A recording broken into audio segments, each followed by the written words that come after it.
যুক্তরাষ্ট্রের চপেটাঘাতের পর যুক্তরাজ্যে উষ্ণ অভ্যর্থনা পেলেন ভলোদিমির জেলেনস্কি। পেয়েছেন 226 কোটি পাউন্ড ঋণও। পাশে থাকার আশ্বাস দিয়েছেন অন্যান্য ইউরোপীয় নেতারাও। তবে ইনিয়ে বিনিয়ে ইউক্রেনকে ট্রাম্পের দ্বারস্থ হওয়ারই পরামর্শ দিচ্ছেন বেশিরভাগই মানুষ। একদিনের ব্যবধানে নিরুপায় ভলোদিমির জেলেনস্কির সুরও যেন কিছুটা নরম। ভিশনের ফুলঝুরি মেগা অফারে ফ্রিজ কিনলেই পাচ্ছেন 16 পিসের আকর্ষণীয় গিফট বক্স একদম ফ্রি।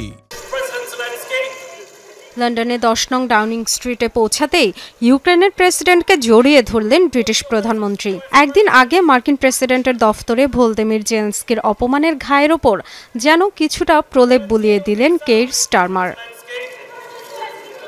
কিয়েভের প্রতি অকুণ্ঠ সমর্থনের কথা জানান স্টারমার। প্রতিরক্ষা খাতের সহায়তা সংক্রান্ত একটি চুক্তিও হয় লন্ডন কিয়েভের মধ্যে, যার আওতায় সামরিক খাত শক্তিশালী করতে যুক্তরাজ্যের কাছ থেকে 226 কোটি পাউন্ড ঋণ পাবে ইউক্রেন। তবে মার্কিন প্রেসিডেন্ট ডোনাল্ড ট্রাম্পের সাথে সম্পর্ক পুনরুদ্ধারের পরামর্শ দিয়েছেন ন্যাটো প্রধান।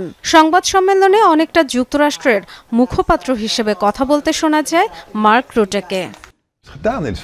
আমি মনে করি এটা সম্পূর্ণ দুর্ভাগ্যজনক। জেলেনস্কির সাথে আমার কথা হয়েছে, তাকে বলেছি আমেরিকা এবং আমেরিকার প্রেসিডেন্টের সাথে কিভাবে সম্পর্ক পুনরুদ্ধার করা যায় সেটা ভাবতে, কারণ আমাদের একসাথে এগোতে হবে। আমেরিকার সমর্থন ছাড়া ইউক্রেনের যুদ্ধ চালানোর সক্ষমতা ছিল না, কারণ ইউরোপ কিছুই দেয়নি।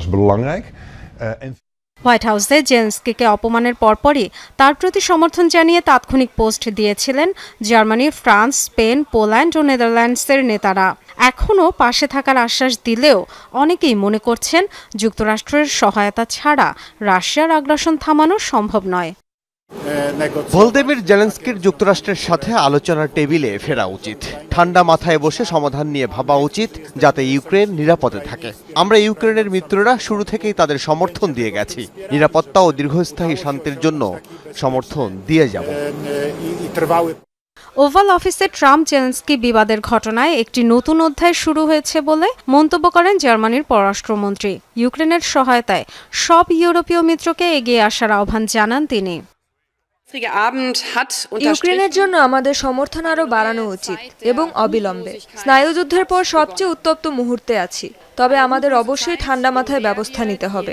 ইউক্রেনে দীর্ঘস্থায়ী শান্তির ব্যবস্থা করতে হবে, প্রয়োজনে ওয়াশিংটনকে ছাড়া কিংবা তাদের বিরুদ্ধে গিয়ে। ইউক্রেনের নিরাপত্তা ইস্যুতে রোববার লন্ডনে বিশেষ সম্মেলনে যোগ দেবেন ইউরোপীয় নেতারা। অংশ নেবেন ভলোদিমির জেলেনস্কিও।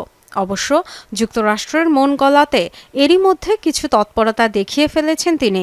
ইউক্রেনের নিরাপত্তা গ্যারান্টির জন্য যুক্তরাষ্ট্রের শক্ত অবস্থানের প্রত্যাশায় টানা 14টি পোস্ট করেছেন এক্স হ্যান্ডেলে।